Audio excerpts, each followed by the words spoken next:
अखंड न्यूज। 24 साल पुराने बहुचर्चित टकसाल शूटआउट मामले में कोर्ट ने बड़ा फैसला सुनाया है।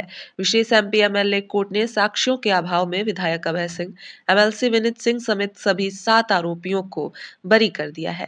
अदालत ने अपने फैसले में साफ कहा है कि अभियोजन पक्ष आरोपों को संदेह से परे साबित नहीं कर सका, इसलिए सभी आरोपियों को संदेह का लाभ दिया जाता है। फैसले के दिन कचहरी परिसर में भारी हलचल देखने को मिली। विधायक अभय सिंह अपने समर्थकों के साथ पहले ही कोर्ट पहुंच गए थे। जैसे ही फैसला आया, समर्थकों में राहत की लहर दौड़ गई। आपको बता दें कि यह मामला 4 अक्टूबर 2002 का है, जब नदेसर स्थित टकसाल सिनेमा के पास धनंजय सिंह पर हमला हुआ था। इस हमले में धनंजय सिंह, उनके गनर और चालक घायल हो गए थे। करीब 24 साल तक चले इस हाई प्रोफाइल केस में कई गवाह पेश हुए, लेकिन अदालत को साक्ष्य प्राप्त नहीं मिले। पूर्वांचल की सियासत में लंबे समय से चर्चा में रहे इस मामले का अब पटाक्षेप हो गया है। हालांकि इस फैसले के राजनीतिक असर आने वाले समय में देखने को मिल सकते हैं। माननीय न्यायालय का आभार व्यक्त करते हैं। देखिए, ऐसा है, एफआईआर में जो नंबर लिखा है, उनके 161 के बयान में जो नंबर लिखा है, माननीय न्यायालय के समक्ष जो उन्होंने बयान दिया उसमें लिखा है, जो उन्होंने क्रॉस किया उसमें जो नंबर बोला है, वो सारे नंबर जेसीबी मशीन के नंबर है। और जिस सफारी गाड़ी से वो बता रहे हैं, क्या कहते हैं, किस पे गोली चली, वो गाड़ी कभी कस्टडी में ली ही नहीं गई। जिस पे गोली चलती है उसका टेक्निकल मुआयना होता है, फॉरेंसिक जांच होती है, गाड़ी कस्टडी में ली जाती है, फिर गाड़ी रिलीज की जाती है, गाड़ी जरूरत पड़ने पर कोर्ट में प्रस्तुत की जाती है। वो गाड़ी कभी आई ही नहीं। ये पूरा केस ही फैब्रिकेटेड था। जिस समय घटना घटी, मैं सरकारी अस्पताल में अयोध्या जिले में भर्ती था। मुझको चोट लगी थी, आज भी देखिए उसकी चोट का निशान है, कान कटा हुआ, कान का निशान है बाएं तरफ पूरा। तो उस समय सरकारी अस्पताल में भर्ती था। गाड़ी कोई थी ही नहीं, जेसीबी नंबर था।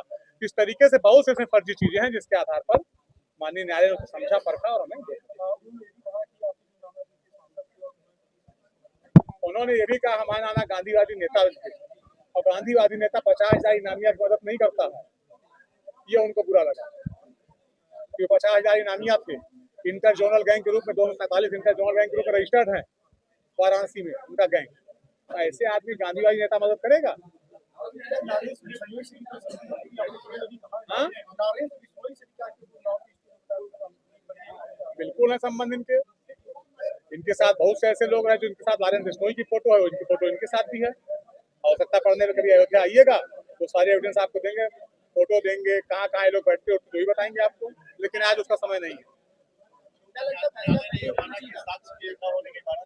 जी, आप ऑर्डर काफी आपके पास आई तो पढ़ लीजिएगा, पूरा पढ़ाना था।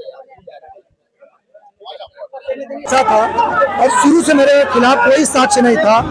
गलत तरीके से मेरा इसमें नाम डाला गया था। इसमें जान लीजिए, माननीय सांसद जी भी जान रहे थे कि मेरा नाम गलत पड़ा है, इसलिए मेरे खिलाफ कोई साक्ष्य नहीं था। न्यायालय पर भरोसा था, उसी भरोसे के साथ हम लोग कायम रहे। 24 साल इंतजार करना पड़ा, इतनी बड़ी जीत रही है आपको। अभी मुकदमे हैं लंबित पे, कई तरह के होते थे, कोई हाईकोर्ट किसी में चला जाता था, कुछ होता था, लंबित रहा, काफी संघर्ष करना पड़ा। चूंकि फॉर्म डाला गया उसके बावजूद भी जो न कि लंबित मुकदमे में मुझे संघर्ष करना पड़ा और न्याय मिला न्यायालय से। कितनी बड़ी जीत है आपको? देखिए, इसमें जीत हार की बात नहीं है। शुरू से साक्ष्य ही नहीं रहा मेरे खिलाफ। शुरू से मुझे भी मालूम था कि गलत है और माननीय सांसद जी को भी मालूम था हम गलत है, इसलिए मेरा कहीं से भी कुछ इससे लेना देना नहीं था। आज वही न्याय मिला है।